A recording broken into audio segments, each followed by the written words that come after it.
fazer o logout, salvar, fazer o logout e logar novamente. Isso para todo mundo que logou com o parâmetro desmarcado. Então, o ideal seria, por exemplo, o consultor habilitar e todos os outros usuários também fazer o logout e logon depois que o consultor fez a configuração.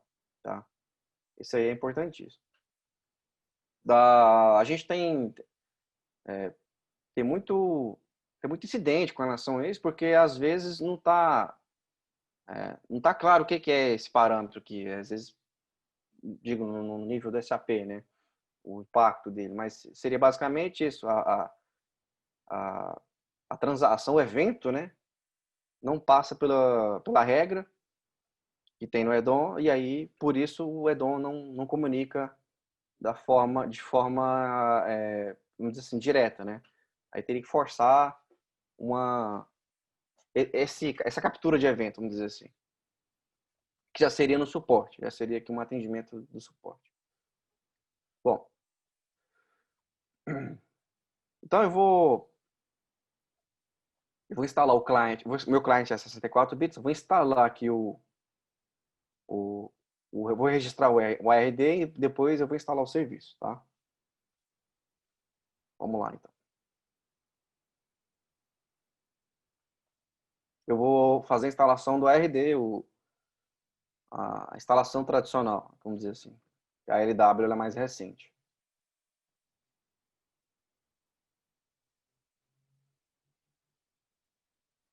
Vou registrar o ARD.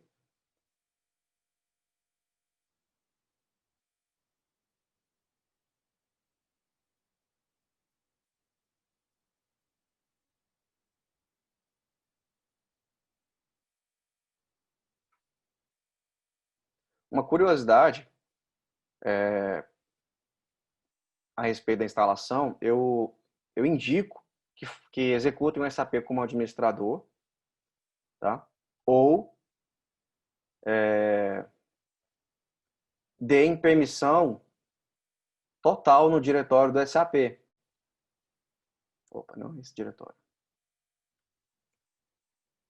Esse diretório aqui, ó. Tá? Isso eu estou falando no servidor e nas estações de trabalho.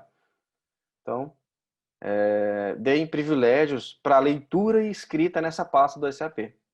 Porque toda vez que você vai instalar o EDON, ele vai escrever nessa pasta, nesse diretório. Não necessariamente dentro da pasta SAP, lógico que vai ser um caminho aqui específico. Né? Então, onde os EDONs eles são descompactados com setup. Né? Bom, eu tenho aqui instalei agora o NFE, né? Ele está desconectado, mas de que já não está mais pendente. Eu concluí o setup. Né? Depois que eu concluir o setup, eu vou conectar. Clico no botão início aqui na tela de administrador.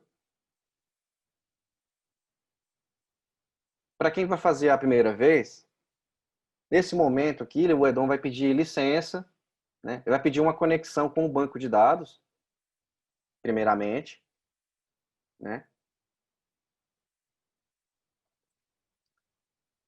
Será apresentado essa tela, né? Você vai colocar um usuário e senha do banco, no caso do HANA também, mesma coisa, né? E use um usuário e senha preferencialmente com privilégios de criar, de excluir tabelas, procedures, porque na atualização o EDON ele dropa as procedures da versão anterior, né?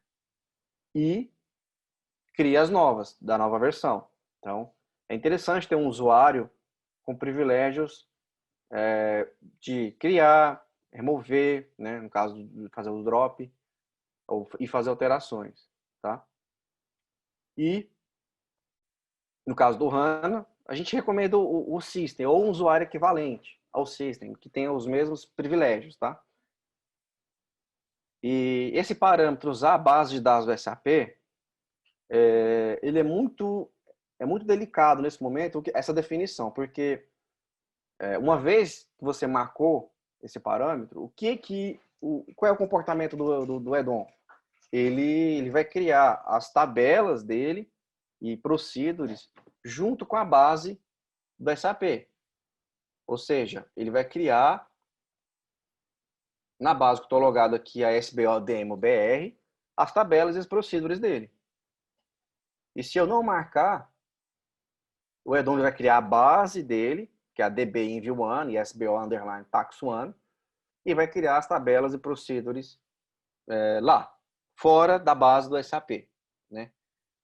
Então, assim, antigamente o E2 só tinha a opção de base fora, ou seja, ele trabalhava só com as bases dele e ficava tudo na base dos EDONs, e havia a condição de você vincular a base do SAP com a base do EDON através de configuração, né? Aí hoje você tem esse isolamento, porque é que acontece o seguinte, quando o EDON cria a base fora e de repente ele perde a comunicação com a base do SAP, o EDON ele se torna inconsistente, ele precisa dessa dependência. E quando você cria bases, as tabelas dentro da base do SAP, então te dá uma condição mais segura de ter que criar novas bases de backup, de teste, de ambiente QA, sem ter problema de comprometer o EDON, tá?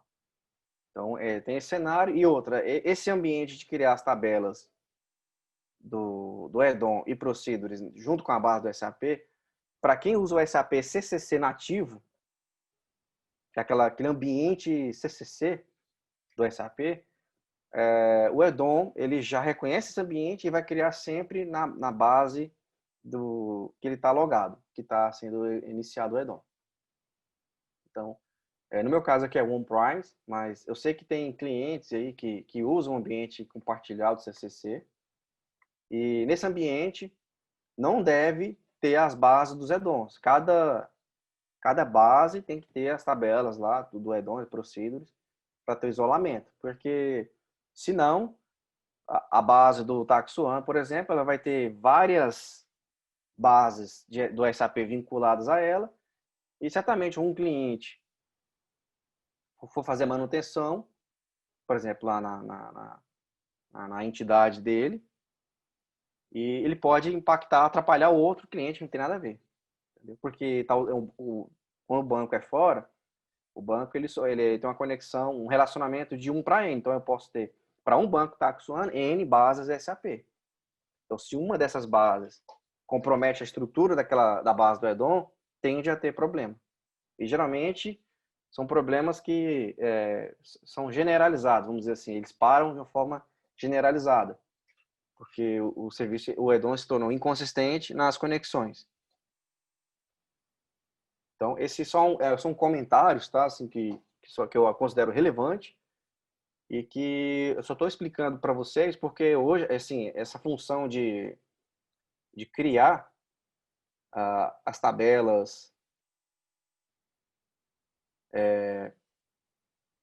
ter essa opção de escolher aqui se quer criar as tabelas e procedures na base do SAP é nova, é relativamente novo. Antes, o EDON só identificava que era CCC e fazia lá toda a criação dentro do CCC, junto com com as tabelas do SAP.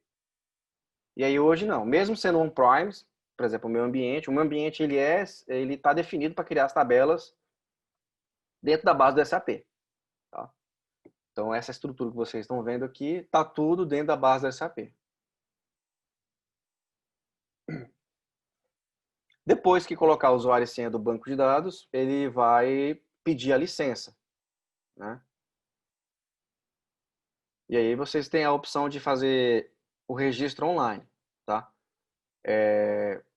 Para fazer o licenciamento, antes de vir aqui e colocar o CNPJ, tem que abrir um chamado na Invent, do tipo licença, e solicitar lá, ou licença, por exemplo, de teste, para poder, homologação, no caso aqui do ambiente, para poder usar o sistema. E aí aí você passa o CNPJ, os dados da empresa, o pessoal aqui do licenciamento vai liberar as licenças e renovar quando vencer. Isso vai depender lá do que foi combinado. E aí bastaria colocar o CNPJ e clicar no botão aqui de registrar. Pronto, aí o Edom já está licenciado. A partir desse momento, ele carrega todo o menu, né? E um comentário também interessante: o fato de ser um ambiente de homologação não impede o uso total do sistema. A licença ela não bloqueia menu, ou seja, o ambiente está em homologação ou produção, não bloqueia nenhum menu. Então, portanto, assim, se eu estou usando um ambiente de teste, teoricamente eu poderia emitir nota em produção. Tá? O nosso Edom ele não bloqueia essa questão do uso aqui das funções dele em virtude da licença, se é produção ou homologação. Tá? É um comentário só, porque eu sei que tem licenças que bloqueiam menus, né? No caso, alguns parâmetros só são disponibilizados na licença de produção. Mas não é o caso aqui, tá? Só frisando para aqueles que têm alguma dúvida em relação a isso. Tá? Então, uma vez licenciado, o sistema ele tem todo o menu aqui disponível, né?